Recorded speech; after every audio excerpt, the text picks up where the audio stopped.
ఎడమగట్టు tunnel కుప్పకూలిన ఘటనపై ఆరా తీశారు. టన్నెల్లో చిక్కుకున్న కార్మికులను రక్షించేందుకు తీసుకుంటున్న చర్యల్ని ప్రధాని మోదీకి తెలిపారు సీఎం రేవంత్ రెడ్డి. సైన్యం సాయం కావాలని కోరారు. అన్ని విధాలా అండగా ఉంటామని ప్రధాని మోదీ అభయమిచ్చారు. సీఎం రేవంత్ రెడ్డి కోరడంతో సైన్యాన్ని పంపిస్తుంది కేంద్రం. రేపు ఉదయం ఎస్ఎల్బీసీ టన్నెల్ దగ్గరకు చేరుకుని సహాయక చర్యల్లో పాల్గొనుంది సైన్యం.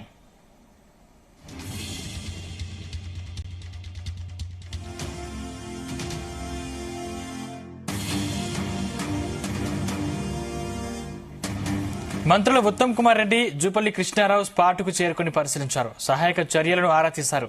టన్నెల్ కుప్పకూలడంతో లోపలికి వెళ్లడం కష్టంగా మారిందన్నారు ఉత్తమ్.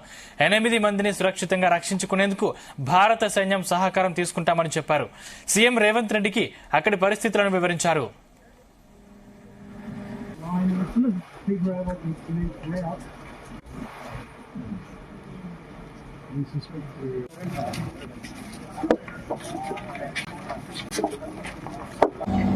ఇప్పుడు మన ప్రభుత్వము ఆ 8 మంది ప్రాణాలు రక్షించడానికి సర్వశక్తులు వడ్డిస్తున్నాము.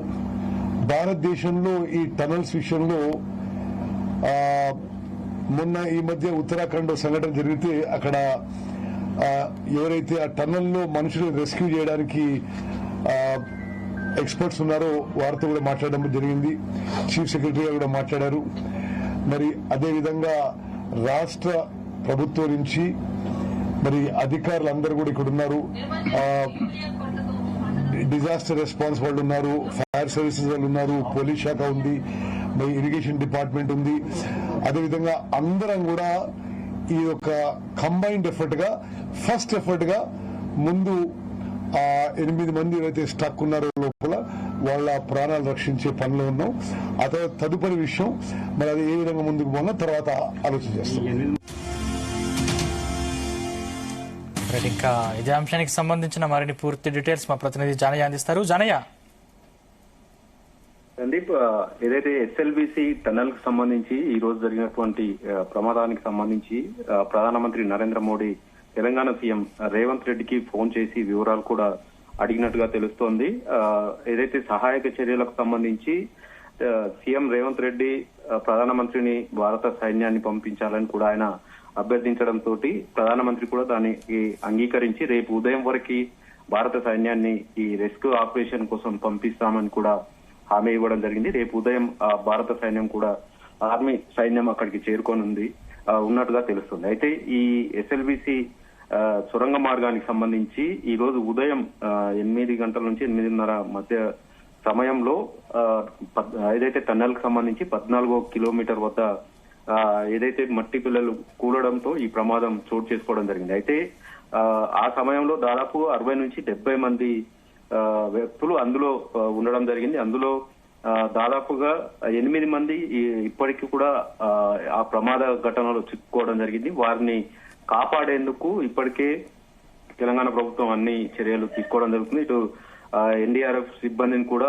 అక్కడికి తీసుకురావడం జరిగింది. ఇటు హైదరాబాద్ నుంచి 2 టీంలు రావడం జరిగింది. అటు విజయవాడ నుంచి కూడా మరో 2 టీంలు అక్కడికి చేరుకోవడం జరిగింది. అయితే ఇప్పుడు ప్రజెంట్ సిచ్యువేషన్ అయితే మాత్రం అక్కడ ఏదైతే రెస్క్యూ ఆపరేషన్ చేయాల్సి ఉంటుంది కాబట్టి ప్రస్తుతం లోపల పరిస్థితి ఎలా ఉంది అనేది మాత్రం ఇంకా ఒక నిర్ధారణకు రాకపోవడంతో ఈ ఎన్డీఆర్ఎఫ్ సిబ్బంది కూడా రెస్క్యూ ఆపరేషన్ కి సంబంధించి ఎలా చేయాలి, అక్కడ లోపల ఉన్న పరిస్థితి ఏంటి అనే దాని మీద కూడా ఒక చర్చ అయితే జరుపుతున్నారు. దీంతో పాటు ప్రస్తుతం లోపల ఉన్నటువంటి 8 మంది పరిస్థితి ఎలా ఉందో కూడా తెలియని పరిస్థితిలో ఉంది. దీనికి తోడు ప్రమాదం జరిగిన సమయంలో ఏదైతే 14వ కిలోమీటర్ వద్ద సొరంగ మార్గంలో ఉన్నటువంటి 14వ కిలోమీటర్ వద్ద ఏదైతే రైలింగ్ కాంక్రీట్ వేసేందుకు పెట్టినటువంటి ఏదైతే ఐరన్ కు సంబంధించినటువంటి రైలింగ్ కింద పడడం, అలాగే మట్టి పిల్లలు కూడా కింద పడడం జరిగింది. అయితే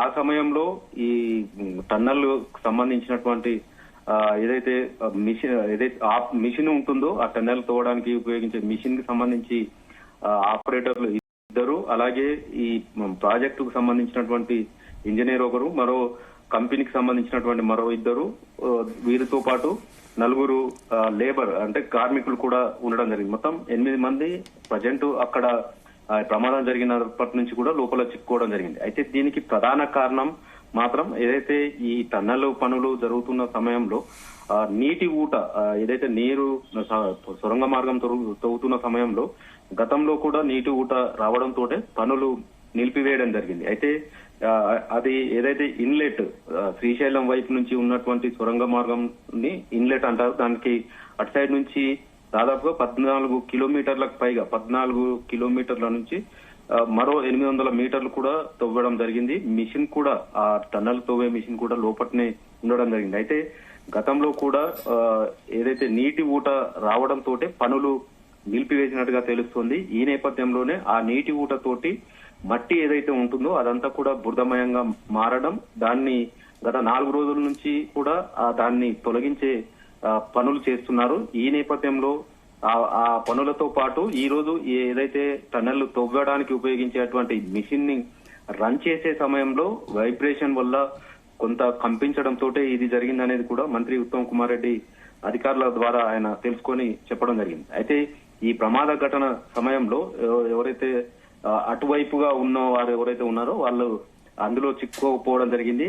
ఆ మట్టి పిల్లలు ఈ ఐరన్ సంబంధించి ఏదైతే బాక్సులు ఉన్నాయో అవి కింద పడుతున్న సమయంలో అక్కడ ఉన్నటువంటి కార్మికులంతా కూడా బయటికి పరుగులు తీసే ప్రయత్నం చేశారు. కానీ అక్కడి నుంచి బయటికి రావడానికి చాలా సమయం, దాదాపుగా 14 కిలోమీటర్లు సొరంగమే ఉంటుంది కాబట్టి బయటికి రావడానికి కూడా ఇబ్బంది పడ్డ పరిస్థితి ఉంది. ఆ సమయంలో 13 మంది కార్మికులు కూడా గాయపడే సిచ్యువేషన్. అయితే ఈ ఘటనకు జరిగిన సమయంలో టనల్లోకి ఉన్నటువంటి విద్యుత్ సరఫరా కూడా నిలిచిపోవడం జరిగింది. దీనికి తోడు ఆ టనల్ కు సంబంధించి పనులు చేసే సమయంలో ఆక్సిజన్ గాలి ఆక్సిజన్ కోసం మాత్రం పెద్ద పైప్ లైన్ ఉంటుంది. ఆ పైప్ లైన్ కూడా మరి ఆ ప్రమాదం జరిగిన సమయంలో అవతల వైపు ఎలా ఉందనేది మాత్రం తెలియని పరిస్థితి. ఎందుకంటే పైనుంచి మట్టి పిల్లలు ఈ ఐరన్ అన్ని కూడా కిందికి పడడం, కూరుకుపోవడం జరిగింది. అయితే అవతల సైడ్ ఉన్న పరిస్థితి ఏంటి అనేది మాత్రం ఒక నిర్ధారణకు రాలేకపోతున్నారు. అక్కడ సిచ్యువేషన్ తెలుసుకునేందుకు కూడా ప్రయత్నం చేస్తున్నారు. ప్రస్తుతం 13 కిలోమీటర్ల వరకు విద్యుత్ పునరుద్ధరణ చేయడం జరిగింది. మరో కిలోమీటర్ మేర ఈ విద్యుత్ పునరుద్ధరణ కూడా చేస్తే తప్ప అక్కడ ఉన్న ప్రజెంట్ సిచ్యువేషన్ ఏంటి అనేది మాత్రం తెలియాల్సిందే. దానికోసమనే ఇప్పుడు ఈ రెస్క్యూ ఆపరేషన్ చేయనున్నారు. దానికి సంబంధించి ఎన్డీఆర్ఎఫ్ సిబ్బంది కూడా అక్కడికి చేరుకోవడం జరిగింది.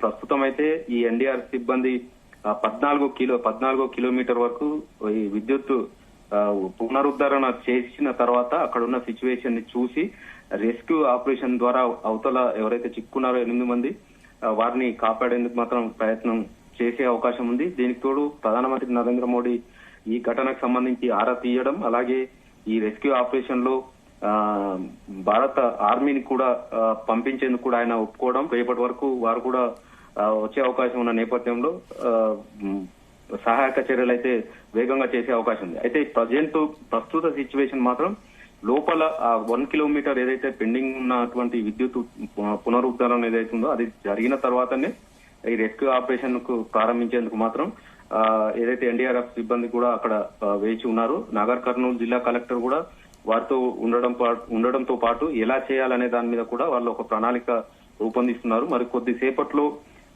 ఆ 1 కిలోమీటర్ విద్యుత్ పునరుద్ధరణ చేస్తే మాత్రం సహాయక చర్యలు ఈ రోజు ఇప్పుడు ప్రస్తుతం చేపడితే మాత్రం ఒకవేళ అక్కడి నుంచి అక్కడ ఏదైతే పైనుంచి పడ్డటువంటి మట్టి పిల్లలు కావచ్చు, రాళ్లు కావచ్చు, ఇటు వాటర్ కూడా ఇదంతా కూడా ఉండడం, బురదమయంగా ఉండడం, దానంతా కూడా 14 కిలోమీటర్ల యువతలకి తీసుకురావాల్సి ఉంటుంది కాబట్టి అదంతా కూడా పెద్ద రిస్క్ తో కూడింది కాబట్టి దాన్ని ఎలా చేయాలి అనే దాని మీద కూడా ఒక ప్రణాళిక అయితే చేస్తున్నారు. వీరితో పాటు సింగరేణికి సంబంధించినటువంటి రెస్క్యూ టీం కూడా అక్కడికి చేరుకోనుంది. వీరంతా కలిసి ఆ ప్రమాదానికి సంబంధించి అందులో చిక్కుకున్నటువంటి 8 మందిని బయటికి ఎలా తీసుకురావాలనే విషయంలో మాత్రం తెలంగాణ ప్రభుత్వం మాత్రం సహాయక చర్యలు అయితే చేపట్టింది.